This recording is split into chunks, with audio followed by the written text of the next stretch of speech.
Assalamualaikum warahmatullahi wabarakatuh. Waalaikumsalam Waalaikumsalam warahmatullahi warahmatullahi wabarakatuh. wabarakatuh. Nih, selamat datang Mas Pujo yang sudah menyediakan Zoom ini. Kemudian Mas Kosno yang nanti bakal jadi pembicara. Ada Pak Omeng nih yang connecting dari tadi belum masuk ya. Kayak Mas Tri Porwadi, Sugeng Dalu. Gundalu Mas Nggih. Pur. Mas Pur, Mbak Erna mana? Mbak Erna kok tidak dimunculkan, Mas?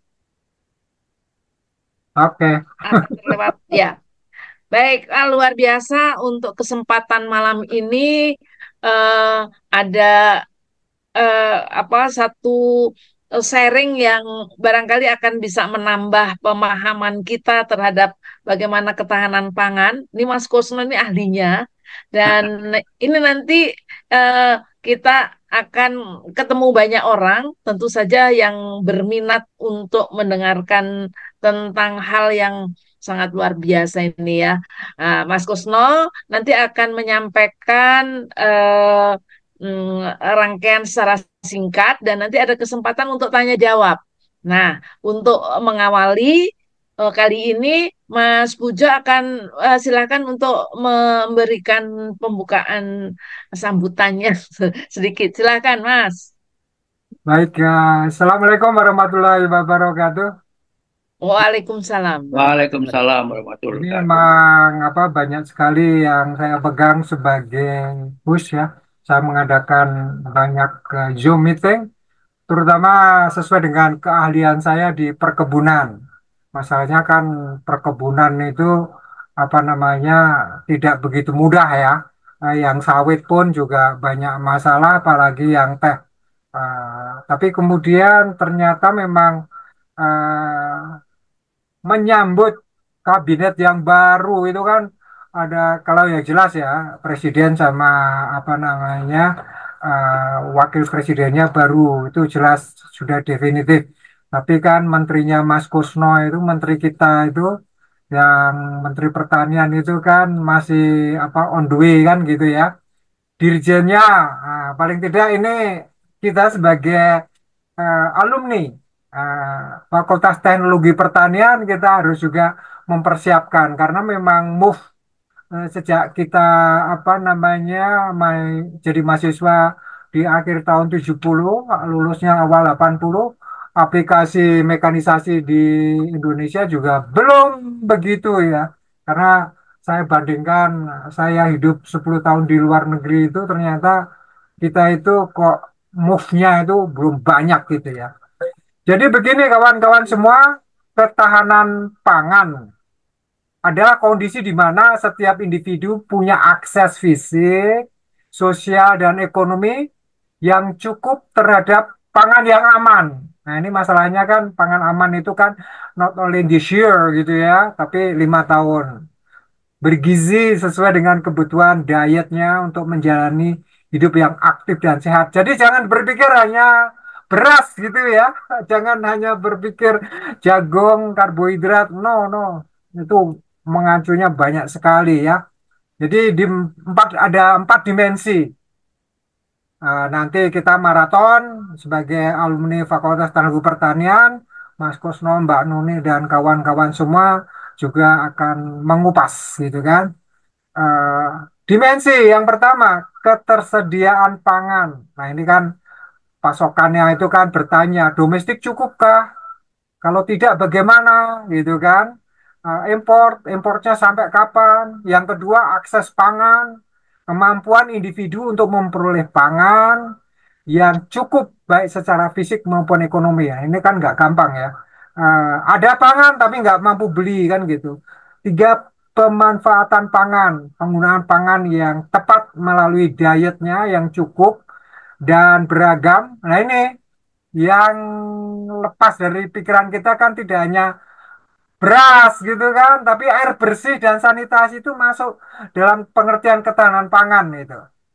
Nah, stabilitas, nah ketahanan pangan mempunyai risiko dan ketidakstabilan dalam tiga dimensi tadi yang di depan.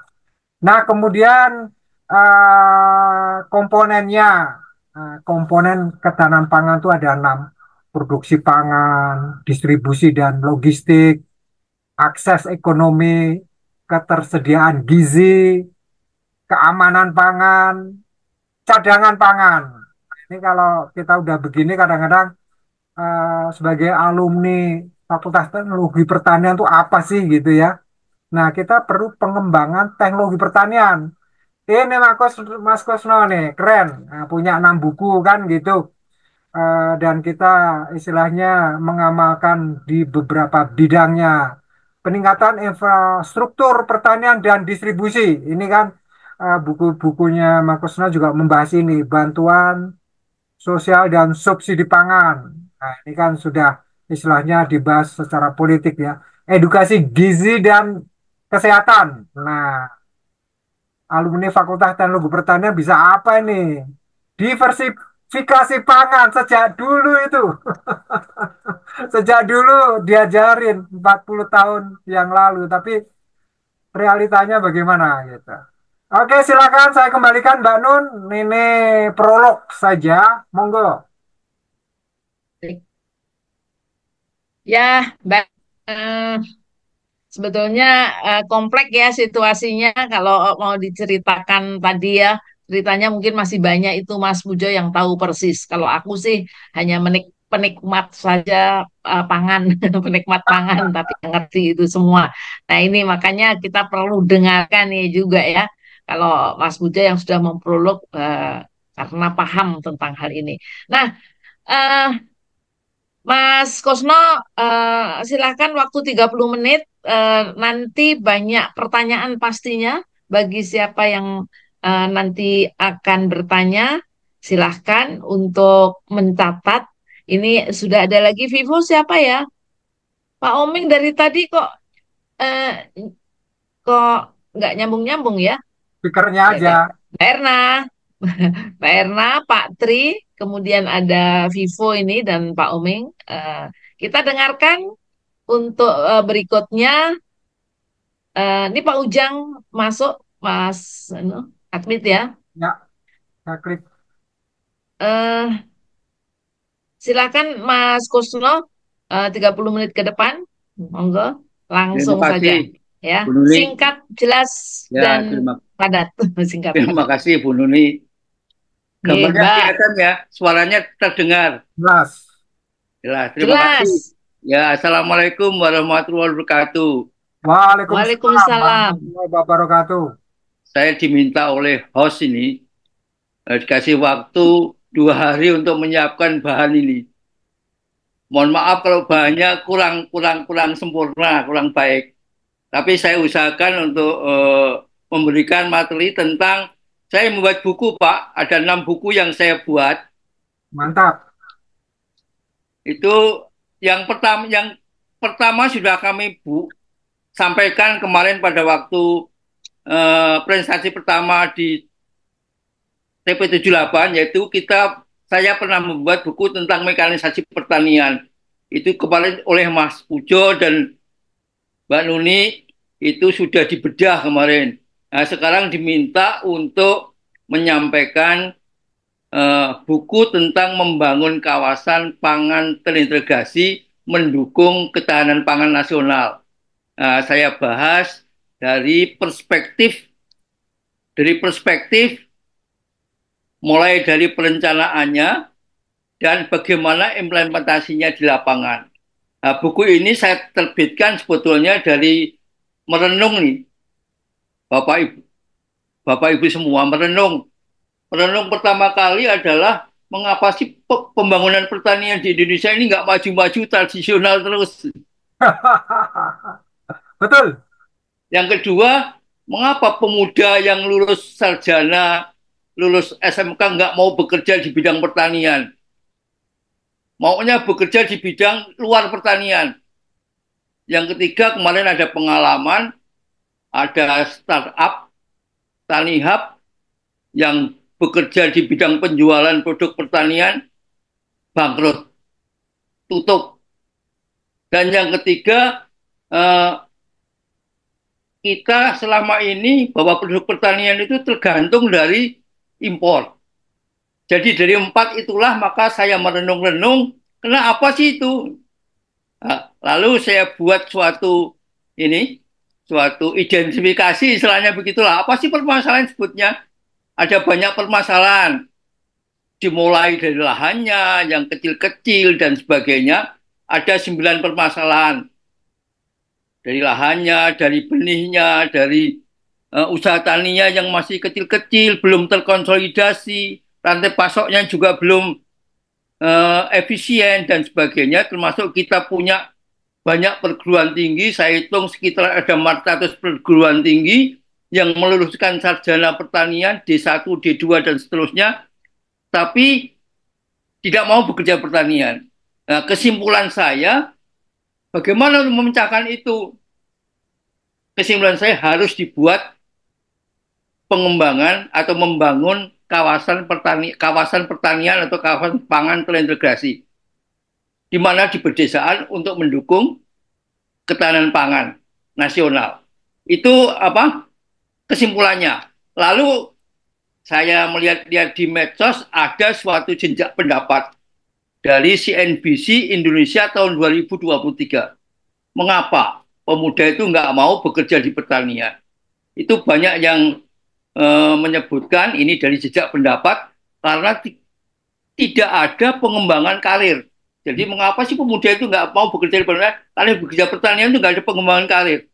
Kalau sudah masuk di petani, jadi petani, sampai tua juga jadi petani, tidak akan mungkin disebut menjadi direktur. Itu yang menyebutkan itu ada sekitar 36%. Lalu penuh risiko, mengapa nggak mau bekerja penuh risiko? Itu yang menyebutkan ada 33%. Pendapatannya kecil, tidak dihargai, dan tidak menjanjikan untuk hidup. Maka kesimpulan saya memang harus mulai dibuat membangun kawasan. Tidak berbasis individual, poktan maupun nggak poktan. Tapi harus dinaikkan tingkat menjadi membangun kawasan. Harapannya kawasan ini nanti bisa berbentuk koperasi, PT, atau bentuk yang lain. Nah, ini tujuannya, saya kan tujuannya ini normatif. Bagaimana kita bisa membangun kawasan itu, harapannya bisa mengonsolidasikan. Apa yang dikonsolidasikan adalah petani, poktan, gapoktan, atau kelembagaan lainnya, lahannya, manajemen usahanya menjadi kawasan yang berskala luas dengan menerapkan teknologi mekanisme pertanian sehingga dapat meningkatkan produktivitas dan efisiensi serta daya saing. Dan yang kedua, mengutuhkan sistem agribisnis yang selama ini saya pandang sistem agribisnis itu belum utuh. Dari mulai hulu sampai hilir. Dan yang kedua bisa meningkatkan posisi tawar petani. Dan yang keempat meningkatkan nilai tambah dan saing. Dan yang kelima harapannya tujuannya bisa meregenerasi petani di pedesaan.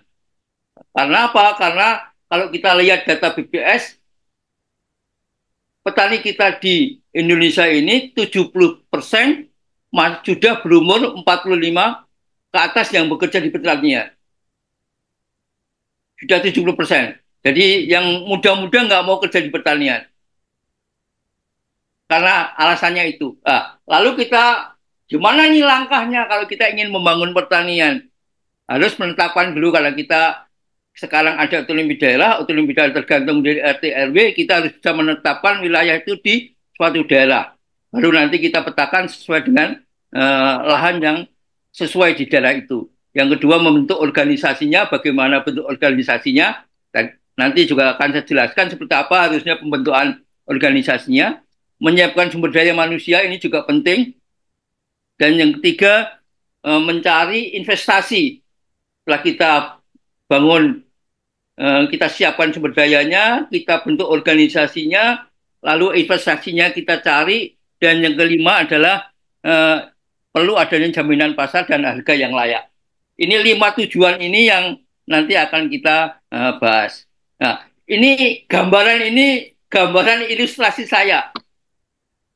Kalau di industri kita punya kawasan industri di masing-masing kabupaten. Mengapa pertanian nggak punya kawasan industri pertanian di masing-masing kabupaten atau desa? Gambarannya kalau padi seperti ini. Ini belum ada di Indonesia. Ini baru bayangan saya. ini ada di luar negeri. Ini kalau eh, padi. Ini kalau kedelai, ini gambaran saya yang sudah dikembangkan oleh teman kita Pak Narso di Klaten mengembangkan kedelai. Ini juga sudah dikembangkan oleh Pak Atris dari UGM. Harapannya bisa terintegrasi antara hulu dan hilirnya, antara usaha taninya dan pengolahannya. Ini untuk kedelai. Ini untuk kalau ini sudah ada di Indonesia ini di Rio. Ini gambaran di Rio bagaimana mengembangkan pabrik kelapa sawit di perkebunan rakyat. Lalu ini ada di luar negeri ini. Kalau hortikultura itu sebaiknya menggunakan greenhouse sehingga nantinya ini bisa dikontrol kondisinya. Dan ini kondisi untuk peternakan. Nah ini semua adalah bayangan saya kalau nanti bentuk kawasan seperti ini. Nah, perencanaan gimana? Ini konsepnya. Konsepnya karena kita membentuk kawasan, konsepnya adalah ini kita sekarang ini hanya ada di bawah garis yang titik-titik ini organisasinya. Ada Poktan, ada Gapoktan. Nah, ini bukan merupakan lembaga bisnis tapi lembaga pembelajaran. Sehingga tidak mencari keuntungan tapi hanya sebagai untuk mencari makan atau kita sebut dengan subsisten. Sehingga tidak bisa maju-maju pertanian kita karena masih berbasis pada subsisten tradisional dan skalanya kecil-kecil. Untuk bisa maju atau naik kelas itu harus kita buat berskala kawasan. Skala minimal kalau kita berbicara kawasan itu adalah sekitar 1.000 sampai 1.500. Ini contoh untuk padi, tapi nanti komoditas lain bisa berkembang disesuaikan dengan kelayakannya. Lalu di atasnya sentra, kalau ini kumpulkan sentra-sentra menjadi kawasan, kalau kawasan digabungkan menjadi wilayah. Jadi yang atas ini adalah kelembagaan bisnis yang orientasinya adalah kecenderungan dan ada alih teknologi. Nah, bentuknya bisa berbentuk korporasi, ada disarankan bentuknya adalah koperasi petani. Nah, ini yang di atas karena skalanya besar, harapannya bisa berkembang dari pertanian tradisional. Sekarang ini mengapa masih tradisional terus karena berbasis masih Poktan dan Gapoktan. Kalau mau maju harus berbasis kawasan menuju ke pertanian 2.0 menggunakan mekanisasi, lalu ada nanti pertanian presisi, ada pertanian cerdas dan pertanian 5.0 yang sudah menggabungkan dengan sosial. Sekarang ini itu kan alsin yang kita berikan pada Poktan dan Gapoktan banyak yang mangkrak karena skalanya kecil-kecil tidak sesuai dengan kapasitasnya. Banyak yang sebagai sekarang ini alsin itu adalah seperti barang habis, seperti pupuk. Nah, harapannya ke depan alsin itu bisa sebagai asetnya kawasan. Nah, ini konsepnya, ini konsep kawasannya. Jadi kita ingin menggabungkan antara unit-unit usaha yang ada di kawasan itu tidak berdiri sendiri-sendiri, mulai dari unit budidayanya, unit pasca panennya, unit bibitnya, unit benih, dirangkum dari suatu sistem yang kita sebut dengan kawasan pangan terintegrasi. Nah, kawasan pangan terintegrasi ini harapannya bisa dikelola oleh pemuda yang disiapkan oleh perguruan tinggi yang banyak meluluskan SDM yang bagus. Nah, organisasinya seperti apa? Ini perkembangannya kalau kita sudah bisa mengkonsolidasikan ini, harapannya bisa membuat pertanian yang smart, yang cerdas. Nah, ada robotisasi pertanian dan sebagainya, menggunakan HP di bidang pertanian, ada drone dan sebagainya. Harapannya kalau bisa meningkat menjadi kawasan, ini bisa dikembangkan. Kalau masih berbentuk individual, Poktan atau Gapoktan, saya kira sulit untuk mengembangkan pertanian presisi maupun pertanian yang cerdas. Nah, organisasinya saya kira ini. Jadi ada organisasi yang di bawah ini yang existing, di bawah garis merah itu ada Poktan dan Gapoktan yang sekarang berkembang. Bagaimana menaikkan kelas Poktan dan Gapoktan ini menjadi pertanian maju, itu adalah kita harus buatkan organisasi yang kita namakan dengan organisasi kawasan pangan terintegrasi. Yang kita bagi ada manajernya, ada divisi-divisinya. Yang ini eliminasi yang tadi itu. Mengapa pemuda pertanian itu nggak mau jadi pertanian? Harus ada jenjangnya. Nah, ini jenjangnya kita buat ini oleh yang jenjang di atas ini oleh pemuda-pemuda. Yang pemuda-pemuda ini yang menjadi divisinya, dan pemuda itu yang melayani Poktan dan Gapoktan mempermudah usaha taninya. Jadi nanti harapannya ketua Gapoktan petani akan dilayani oleh kawasan ini, organisasi kawasan ini. Nanti Poktan dan Gapoktan hanya sebagai mandor saja begitu. Nanti yang bekerja adalah pemuda-pemuda yang mengerti tenaga terampil, yang organisasinya sudah kita rancang gitu ya lawannya. Ini hanya rancangan saja. Lalu bagaimana implementasinya? Ini implementasinya. Implementasinya adalah kita harus membuat, ini saya kira sudah ada di lapangan, kita harus membuat kalender tanam atau jadwal tanam atau aktivitas tanaman yang merupakan suatu network planning. Kalau di swasta, di bidang industri kan ada network planning. Sebetulnya di pertanian juga ada network planning.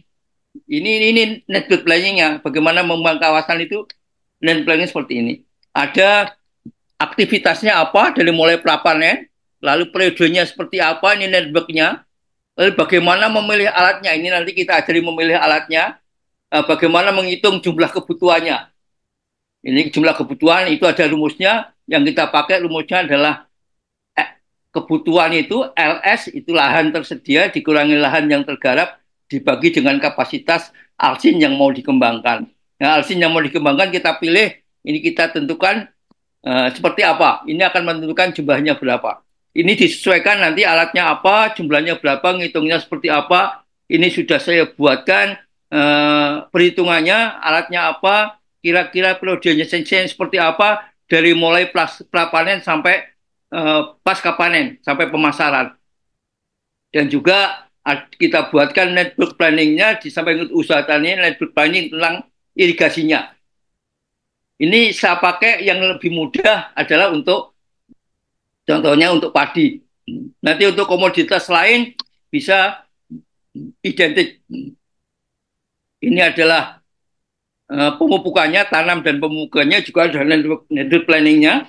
Nah, setelah kita tahu network planningnya, lalu aktivitas manajemen usahanya seperti apa.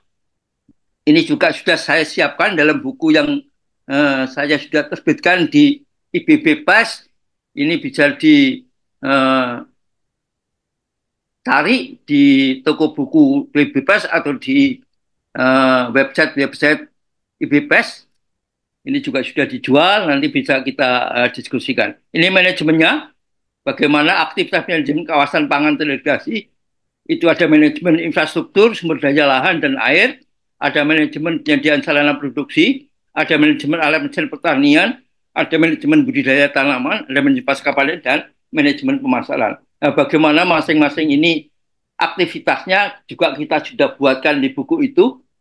Nanti bisa disempurnakan, aktivitasnya apa, kegiatannya apa, ini sudah kita seperti SOP untuk melakukan pengembangan pembangunan kawasan pertanian atau kawasan pangan terintegrasi. Masing-masing sudah kita buatkan rancangannya, bagaimana melaksanakan, bagaimana manajemen kawasannya itu kita laksanakan, ini sudah kita buat semua. Lalu kita juga sudah buat analisanya di dalam buku itu, mulai dari analisa biaya dan analisa kelayakannya, bagaimana menghitungnya. Di dalam buku itu juga ada rumus-rumusnya. Nah, lalu kita buat rancangannya, ini rancangan bisnisnya. Kalau kita ingin mengembangkan kawasan, seperti apa sih rancangannya? Mulai dari kita tentukan target arealnya, nah kita coba menghitung 5.000 hektar, bagaimana rancangannya, luas arealnya 1 hektar per petak, ya. Ini kita rancang. Lalu indeks tanamannya kalau bisa 2 kali setahun. Produksinya targetnya adalah 7 ton per hektar. Itu dalam bentuk GKP. Dalam beberapa sistem ini adalah randemennya dan sebagainya. Ini investasi. Dalam 5.000 hektar seperti apa investasinya untuk membangun kantor dan sebagainya, sudah kita hitung di buku itu, kira-kira memerlukan 100 miliar, Dari situ kita hitung berapa biaya produksinya, itu juga kita ketemu biaya produksinya, lalu kita juga hitung cash flow-nya. Dari cash flow itu kita akan mendapatkan ini, kelayakan usaha. Bahwa dengan 5.000 hektar itu menanam padi dengan cara, dengan sistem yang kita buat, usaha itu adalah layak untuk diusahakan. Nanti bisa dilihat di dalam buku itu. Setelah layak ini yang penting, Mak. Jadi sebelum kita menginvestasikan uang di dalam suatu kawasan pertanian, itu harus ada kajian pra-investasi. Kajian pra-investasi itu dimulai dari mengkaji bagaimana pasarnya, apakah marketable, bagaimana kelayakannya, visible atau tidak. Gambarannya kalau visible atau tidak, dengan analisis kelayakan yang sudah kita buat tadi, secara agregat bagaimana, cocok atau tidak, bankable atau tidak, karena kita sudah buatkan korporasi, ada lembaga hukumnya, apakah itu ada catatannya, bankable atau tidak, dan yang ketiga, rendah risiko. Kalau 5 jenis kajian pre-investasi ini sudah terpenuhi atau layak, maka harapannya di lapangan ada investor, ada pemuda membulatkan tekad untuk dilaksanakan. Dan bentuk ini jadi nanti nggak bisa bekerja sendiri nih. Bentuk tim ahli, jadi nggak kerja sendiri. Bentuk tim ahli, tim terampil dari pemuda-pemuda yang ada di desa. Setelah itu nanti terbentuk bangun kesadaran bersama untuk melaksanakan investasi tersebut secara optimal dan berkelanjutan. Jadi itu salah satu rangkaian dari buku yang saya buat bagaimana membangun kawasan pangan terintegrasi, mendukung ketahanan pangan dimulai dari perencanaan sampai implementasinya di lapangan. Ini kesimpulan atau penutup bahwa pembangunan kawasan pangan terintegrasi ditujukan untuk dapat. Jadi ini tidak mudah. Harus bisa merekayasa sosial, merubah paradigma atau mindset petani dalam membangun pertanian. Baik petani maupun pemerintah dalam membangun pertanian semula berbasis individual menjadi individual yang diberi bumper, yang tidak efisien, beri subsidi, ke depan harusnya berbasis kawasan dengan skala layak sehingga dapat lebih efisien dengan menggunakan teknologi mekanisasi pertanian tepat guna atau modern. Nah, dengan ini harapannya pemuda bisa tertarik di bidang pertanian dan ada regenerasi petani. Dan yang terakhir bahwa pembangunan kawasan pertanian harapannya bisa menjadi learning center bagi petani pelaku usaha di pedesaan, sehingga harapannya lahan mereka bukan saja sekedar untuk lahan bercocok tanaman saja, melainkan juga sebagai lahan bisnis yang menguntungkan secara berkelanjutan, sehingga ke depan dapat mewujudkan ketahanan pangan nasional. Itu kira-kira di dalam buku saya yang hijau itu, yang bentuknya seperti ini. Nanti bisa dibaca, mohon saran dan kritik Bapak Ibu semua. Saya kira itu yang ingin saya sampaikan. Ya, terima kasih. Wassalamualaikum warahmatullahi wabarakatuh. Waktu saya Waalaikumsalam warahmatullahi wabarakatuh. Mengetahui saja tidak cukup. Kita harus menerapkan. Berkeinginan tidak cukup. Kita harus melakukan. Gitu ya, Mas? Ya. Luar biasa. Kita beri tepuk tangan. Nah, tepuk tangannya pakai. Mudah-mudahan waktunya pas. Pas, waktunya pas kok luar biasa loh. Pas iso tak ingat-ingat terus ternyata pas ya. Mas, ini rasanya memang konsep itu di mana-mana teori itu mesti bagus ya. Ya. Nah, ini masalahnya penerapan.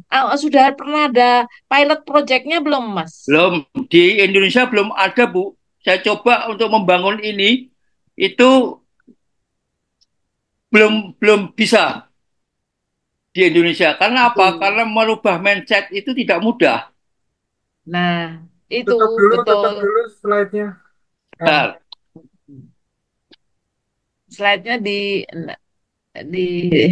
tutup tutup dulu ya. Oke. Nah, Ya, ya kita bukannya mau apa namanya eh, apa pesimis ya, gitu ya. Kita kan banyak yang pesimis, tapi kapan kita mulai? Ini kan Betul. namanya suatu yang bagus itu kalau bisa ya memang harus terus mindset itu harus dibuka gitu ya. Ya. Nah, ini permasalahannya ya, membuka dan menghasilkan tadi cara-cara yang luar biasa. Nah, ini tadi yang menjadi pertanyaan saya, pilot project-nya mungkin harus dibuat supaya ini loh beneran loh hasilnya. Ada Karena ada satu hal yang lagi, manajemen risikonya kayaknya ya, belum, ya. eh, eh. Nah, itu belum, mungkin belum, mesti belum ya. Ya, belum. memang low risk gitu ya. Tapi gimana membuat preventive action, protective action itu yang jangan sampai nanti udah keluarin duit miliaran rugi, loh ya, Mas ya. Ya, Ya, ya, ya, itu, ya. heeh, itu, itu keren banget nih ya. Jadi sudah sekian tahap ya yang dilakukan oleh Mas Kusno dalam tulisannya harus kita pelajari betul. Nah, kita coba ada Pak ada pertanyaan barangkali? Ini ada Pak Bahtiar Muin. Selamat datang, Prof. Pak ya, Bahtiar Muin. senior saya di ITB. Ya, oke, ya, masih belum. Mbak Erna, siapa lagi ini kok hilang yang lain? Pak Farohman. Tadi ada Tri Purwadi.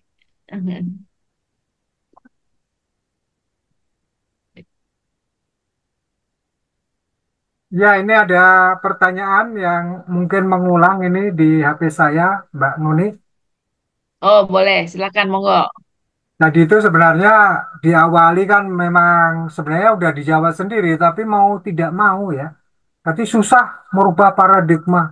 Tapi kira-kira kalau Mas Kosno ini tiba-tiba jadi Menteri Pertanian gimana bulan depan gitu ya? Ini masalahnya mau nggak mau kan mindset ya. Eh kalau saya masih punya sawah, itu nyari orang yang panen itu susah sekarang. Dan tua-tua, yang muda-muda nggak mau gitu. Kalau yang muda-muda itu lebih banyak ya peternak domba sama sapi gitu ya. Kalau untuk padi itu nggak mau. Ini kira-kira nih, bukan kira-kira ini sebenarnya skenario merubah mindset anak muda itu gimana gitu. Karena terus terang apa? Contohnya sudah nggak benar maksudnya. Ya maksudnya Miskin gini ya, semua panggung petani. aja Mbak Nuni punya sawah, kemudian panen, nyari tenaga panen aja susah gitu loh. Susah. Gimana Mas Kusno? Ini apa? Nanti masih ada pertanyaan yang kedua sih. Kebetulan di HP saya ada gitu. Monggo Mas Kusno. Ya, jadi begini Pak. Memang itu banyak pertanyaan bagaimana merubah paradigma. Nah, ini mau tidak mau harus kita mulai nih. Harus kita mulai, jangan biarkan petani itu berjalan sendiri secara individual. Pasti akan kalah dengan eh, pedagang misalnya. Pedagang atau tengkulak itu sudah terkonsolidasi. Apalagi yang di atas seperti pabrik itu sudah terkonsolidasi. Nah, sekarang bagaimana petani yang individual ini bisa seimbang dengan tengkulak, dengan pabrikan. Itu harus kita konsolidasikan. Nah, kalau tidak, ini petani makin lama makin terpinggirkan. Kalau sudah terpinggirkan seperti sekarang, itu nggak ada orang yang mau bekerja di bidang pertanian. Tanihub itu mengapa bangkrut? Karena dia juga nggak menyiapkan nih bahan bakunya yang dikerjakan oleh pertanian. Maunya jualan saja. Sehingga paradigma ini sebetulnya tidak paradigma untuk petani saja, tapi paradigma untuk pedagang juga, untuk pabrikan. Jangan hanya membangun pabrik saja atau menjual saja, tapi bagaimana harus bersama-sama Indonesia ini berketahanan pangan. Nah, jalan keluarnya menurut saya itu harus membangun kawasan, kawasan yang terintegrasi gitu, dari hulu sampai hilir di masing-masing wilayah. Mengapa sih kita bisa membangun kawasan industri KEK di kabupaten-kabupaten, di provinsi dan sebagainya. Tapi industri pertanian kok nggak ada. Ini jadi pikiran saya. Padahal semua orang butuh makan. Kalau tidak kita siapkan, masa sih kita mau impor terus? Nah ini nih saya kemarin saya logikanya seperti sepak bola. Merubah paradigma itu kalau dari bawah kayaknya sulit.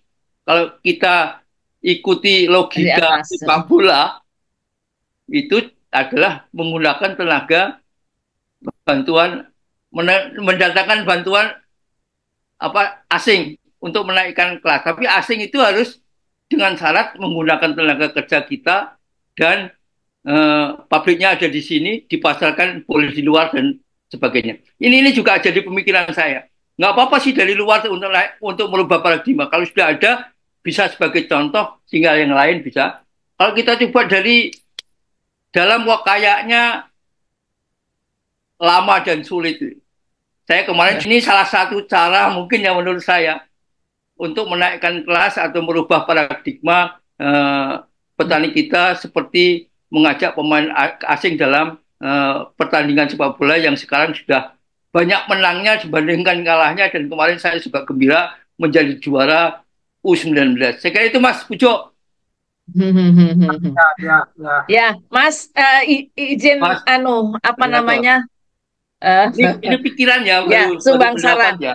Ini kan kata kuncinya merubah ya, Ya, merubah mindset, ya, mindset. merubah mindset. Tapi kalau kita ambil contoh, katakan seperti Yunan, bagaimana merubah KAI yang tadinya kayak apa menjadi Ya, kayak apa. ya, Memang ya. yang harus tangan besi, harus Betul. niat, harus didukung, kan gitu. Ya, Itu yang belum ada ya. belum ada. Atau dulu itu kalau misalnya kita bayar tol pakai duit, terus bagaimana akhirnya pakai ini, akhirnya kan semuanya ngikutin. Bisa. Kalau memang itu. Jadi mereka tidak tahu manfaatnya ya, Pak, gitu ya. Harus ditunjukkan betul nih, ini manfaatnya. Dan itu pun juga harus diteken betul gitu. Wah, Yonan itu pakai apa lagi? Tapi dia harus turun Ya. bener, harus apa model the way-nya kelihatan ya. Inspires apa share vision-nya juga ada. Ya. Kepemimpinannya yang harus kuat ya, Betul, Mas. betul, Ya, betul ya, setuju, Bu Nuni. oke. Mungkin ada Iya. pendapat lain. Ini gagasan saya Heeh. saja ya. Ya, iya bener, tapi bener. Mbak Erna Ya. tuh di chat, di Mbak Nun ada di chat itu, Mbak Erna. Eh, ada chat ya. Mbak Erna tadi tak minta untuk. Mas Narso, selamat datang. Mbak Erna bertanya, industri pertanian tidak ada karena lahan semakin lama semakin habis.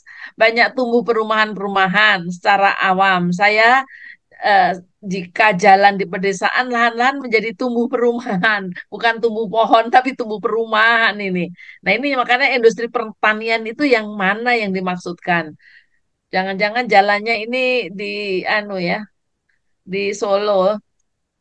Di, ini Mas Mbak Erna bertanya begitu apa benar? Atau mungkin Mas Kusno sudah jalan sampai kemana tadi? Terima kasih. Jadi ini juga jadi pemikiran.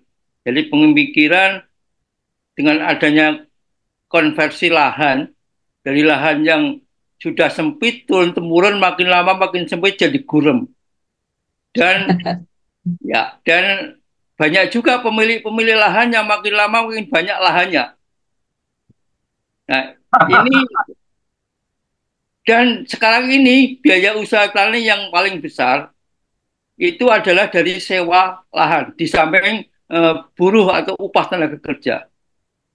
Saya pernah membaca buku dari Jepang, itu Jepang bangkit usaha apa industri pertaniannya dimulai dari adanya konsolidasi lahan. Jadi lahan-lahan yang dikuasai oleh pemilik itu bisa dikonsolidasikan oleh negara, yang kecil-kecil pun dikonsolidasikan sehingga bisa manajemen usahanya bisa dikonsolidasikan.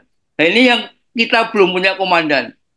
Kalau kita ingin membangkitkan apa industri pertanian, skala luas tentunya supaya efisien. Kita harus bisa mengkonsolidasikan lahan, baik itu lahan yang dimiliki oleh apa tuan tanah gitu maaf, atau petani-petani yang kecil-kecil nanti dikonsolidasikan menjadi skala yang layak untuk komoditas yang bisa dikembangkan. Kalau tidak, kita tinggal menunggu waktu nih, 100 tahun, 200 tahun kita akan menjadi negara, apalagi nanti ada globalisasi produk pertanian, khawatir saya akan menjadi penonton sendiri nih petani-petani kita. Masih, Mas? Sekarang sudah mulai. Iya, iya. Ini eh, yang ditakutkan kan, dan kayaknya bakal terjadi. Tapi ya, kita masih punya upaya ya yang harus kita lakukan. Semangat, ya, gitu kan ya. Kita harus semangat, semangat. Jangan. Baik, Mas Narso sudah rawuh. Monggo, Mas Narso. Yuk, Bang Baktiar Muin, Mangga. Pak Matur Bahtiar Muin, nuwun. raise hand. Monggo, Pak Bahtiar Monggo Pak Muin. Baktiar, mohon saran dan Ya, Saya Pak Baktiar. saya itu latar belakangnya engineering, Ya, tapi kepingin sisa hidup saya nggak tahu kapan saya meninggal, mau bertani. Ya, yang saya impikan, Jawa Barat ini kan tanahnya 900.000 hektar sawah, nggak naik-naik produksinya kan, dari 5 ton ya. Kalau kita bisa naikkan jadi 7 ton, sudah sembada. Kemudian angan-angan saya mungkin ya, di Jawa Barat ini ada tanah-tanah yang ditelantarkan tuh 43.000 hektar, bisa beternak sapi dan kambing 1 juta ekor. Nah, bagaimana mewujudkan ini kan? Saya cobalah bawa ke adik saya. Saya pikir usaha ini tidak bisa besar kecuali kamu yang bantu. Itu kan dia kan perusahaan besar. ya, ya. Tapi dari segi perusahaan dia returnnya berapa? Nah, pertanyaan itu returnnya rendah. Katanya 10%. Saya bilang 30%. Tapi buktikan dulu. Jadi kita harus buktikan dulu. Jadi poin saya, kita buktikan dulu. Berhasil. Nanti konglomerat bisa turun. Kalau kita cuma di paper aja, presentasi aja ya. Nggak anu lah. Pujo tuh. Harus bisa tuh Pujo tuh. siap. Jurnal terus ya, Pak Bahtiar ya, Ya, jurnal, jangan jurnal. jurnal terus. Action dong gitu ya. Ya, aksen tapi sudah Pak Darmono. Saya ke Pak Darmono 5 tahun yang lalu. Dia baru berusaha di tanah dia tuh 1,2 hektar. Sekarang dia ajaknya kawan-kawannya sudah 60 hektar. Lumayan juga. Nah, satu sirkuit sama dia tuh 120 hektar. Jadi satu kawanan manajemen close circuit itu 120 hektar. Cuman sistemnya Pak Darmono kan harus beli tanah. Jadi kira-kira satu close circuit itu beli tanahnya sudah 80 miliar. Nah, saya menarik di sini 5.000 hektar. 5.000 hektar cuma 100 miliar. Kan Ya, Pak. bisa nih. Harusnya bisa, tapi langkah-langkah yang konkretnya seperti apa? Saya ingin dapat proposalnya ini coba dikirimkan ke saya, kemudian saya pelajarin, ya saya coba bujuk-bujuk lah orang kaya-kaya. Cuman Buku saya orang-orang salah. Maaf, Pak. perusahaan ini dia tuh selalu berpikir benefitnya berapa, returnnya berapa, risikonya berapa. Ya salah kalau satu perusahaan besar seperti itu kan. Nah, kita harus bisa meyakinkan mereka. Tanpa bisa meyakinkan mereka, ya nggak bisa. Pada dasar pemikiran saya, kalau bikin barang-barang yang dari besi apa itu segala macam itu kan kita nggak punya industri dasar. Jadi kalah mulu kita sama Cina. Tapi kalau pertanian kan tidak ada orang ganggu. Jadi dasarnya saya yakin betul pertanian ini. Tapi gimana caranya? Gimana caranya dekat rumah gubernur sama rektor lah. Belum terlaksana. Ini saya sudah bermimpi-mimpi 5 tahun nih mengenai yang Anda presentasikan ini. Tapi realitasnya sukses enggak mudah gitulah. Tidak mudah, Pak, tidak mudah. Ya makanya dicoba dulu, Anda Ya, coba Pak. dulu. Kita kemarin bekerja sama dengan Bank Mandiri membuat kawasan pertanian di Ciamis, Pak. Nah, Itu cukup berhasil sebenarnya, bisa dilihat untuk padi ya. ya. Ya, nanti kita bisa lihat bersama bagaimana mengkonsolidasikan petani, bagaimana merekrut pemuda-pemuda untuk mengelola itu sehingga itu bisa berhasil untuk membangun kawasan padi terintegrasi. Saya kira bisa dilihat di Ciamis, Pak, nanti bersama-sama berapa hektar tuh?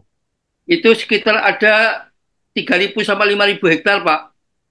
Nah, kerjasama dengan petani. Dia punya pabrik, dia kerjasama dengan petani. Pabrik pemilihan padi. Di Ciamis. Investornya siapa? Bank Mandiri, Pak, dengan BUMN. Dengan BUMN. Bank aja bisa ya, apalagi swasta bisa dong. Ya, swasta. Bank Mandiri. Memang ini harapannya swasta bersama-sama petani yang bisa, tapi kalau pemerintah kok kayaknya tidak mudah. Pemerintah sebagai motivator dan fasilitator lah, apa? Tapi kalau dengan pemerintah kayaknya nggak mudah. Anggarannya, apalagi anggaran makin lama makin kecil. Harapan kita swasta, Pak. Pemerintahan Prabowo ini menekankan kedaulatan pangan. Betul, Pak, ya. Harapannya mudah-mudahan. Cuma proposalnya yang saya lihat, yang dimajukan oleh, saya nggak tahu siapa konseptornya, itu banyak yang too good to be true. Jadi misalnya kedelainya bisa hasil sekian-sekian, berasnya bisa hasil sekian-sekian, kemudian sudah ada profesor yang mencoba gitu, entah di mana dicobanya. Tapi saya nggak mau mematahkan semangat orang, silakan aja. Nah, kita kedaulatan pangan ini kalau Anda bisa mempresentasikannya, saya welcome, nanti difasilitasin ketemu sama timnya Prabowo. Siapa nanti dengan Pak Pujo, Pak?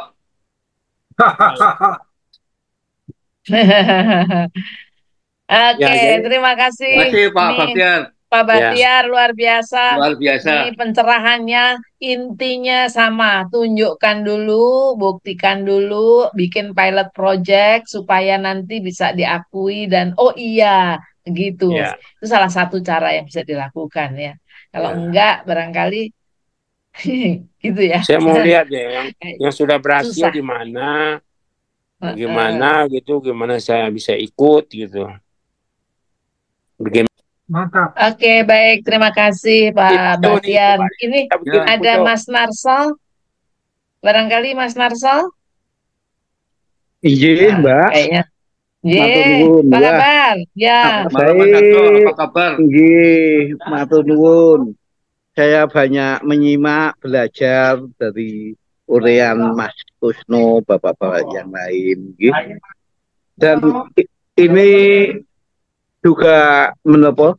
Ini saya sedang sama teman-teman di persiapan besok pagi.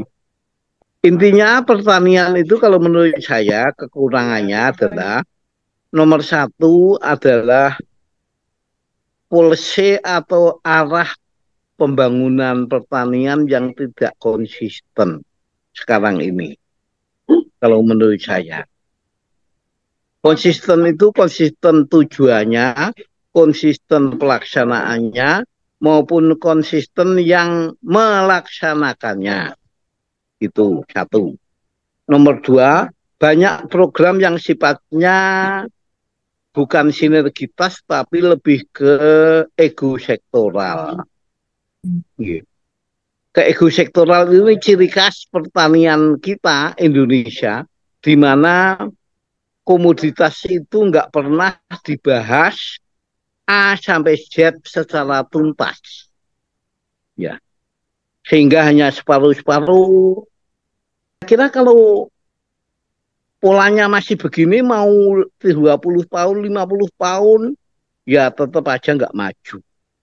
Apakah itu karena degradasi lahan, penurunan itu, ya, apakah itu yang berkaitan dengan yang lain, tapi kuncinya adalah mentalitas pelaku pertanian yang diimpun dalam kebijakan itu memang nggak well, nggak sinergis, nggak tuntas, nggak komprehensif.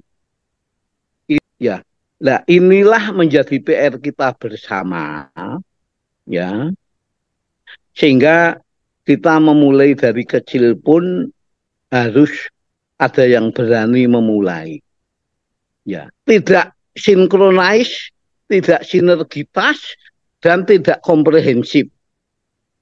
Oleh sebab itu produktivitas kita, bayangkan sekarang ini kita mengimpor 5 juta ton beras.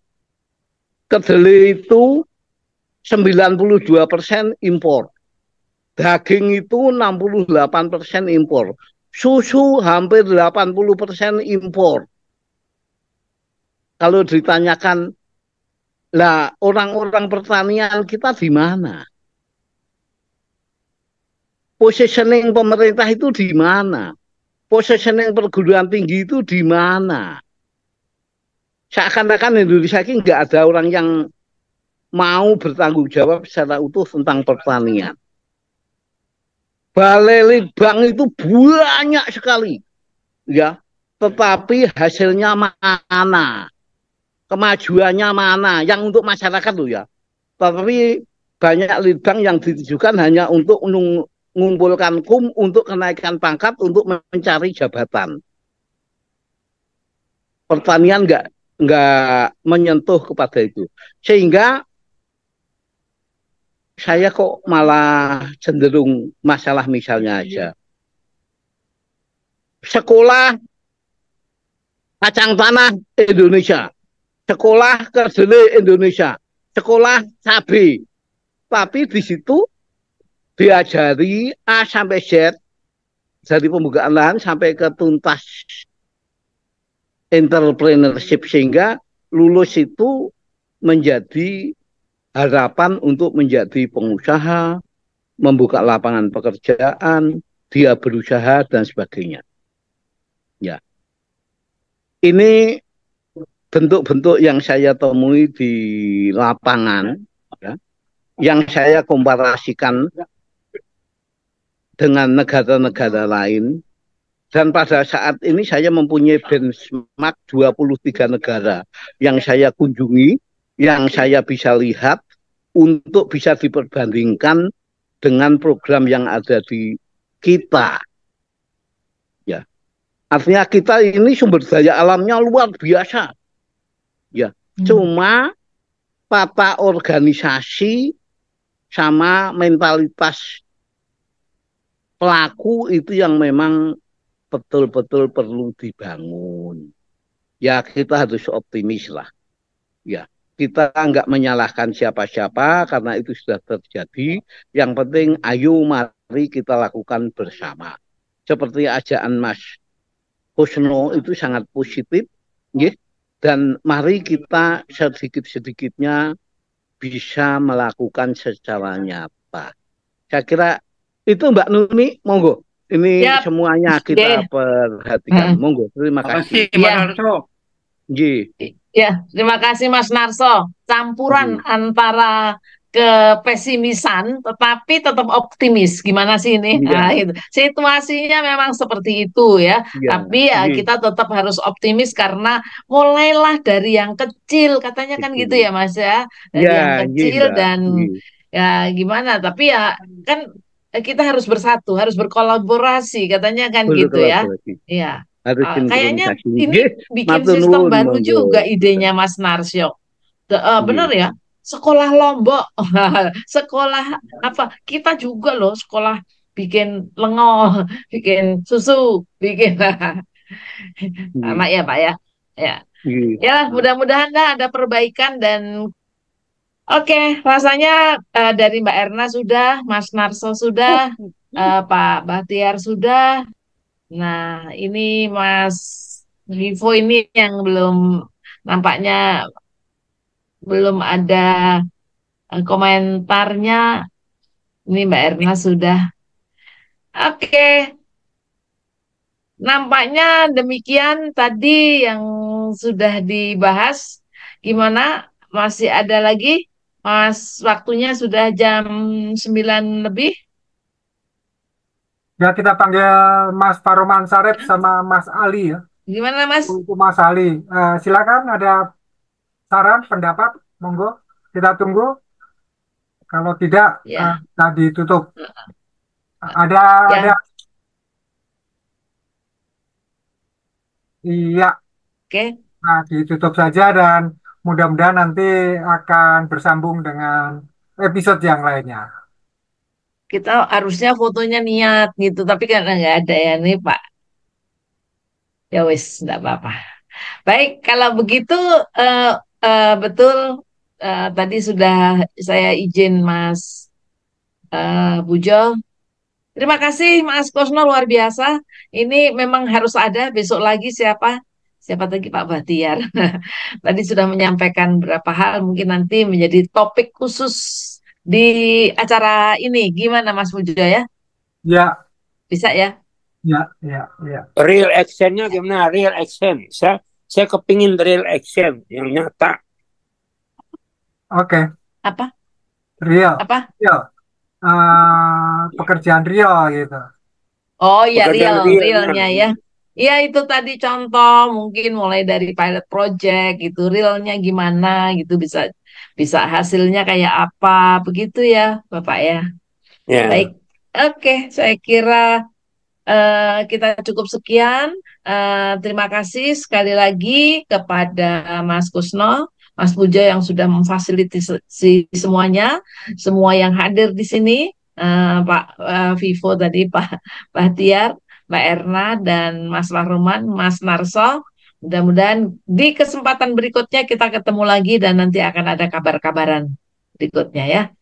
Baik. Dari saya, wabillahi Terima taufik kasih. wal hidayah. Wassalamualaikum warahmatullahi wabarakatuh. Waalaikumsalam warahmatullahi wabarakatuh. Baik, terima kasih. Ya, kita tutup ya. Terima kasih semuanya.